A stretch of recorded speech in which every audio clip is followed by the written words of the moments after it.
Welcome! In front of me I have Zepp Z watch, and I'm gonna show you how to factory reset this watch via the system settings.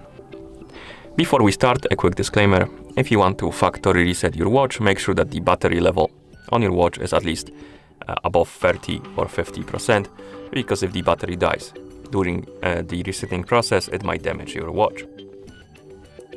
Okay, now let's continue with the reset. So first thing you will need to do is to turn on your watch or wake up the screen on it. To do it, to turn it on, for example, simply press and hold the middle button, and to wake up the screen on your watch, you can press the middle button.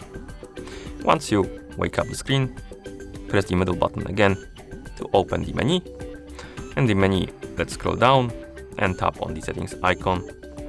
In settings, scroll all the way down, select the system option.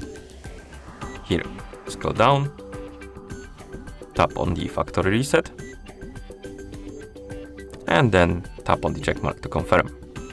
Remember that restoring your watch to the factory default settings will remove all of your data and settings from the watch. So let's confirm. And once you see the list of languages on your watch on the screen, that means that the factory reset is complete. Thank you for watching. If you found this video helpful, please consider subscribing to our channel and leaving the like on the video.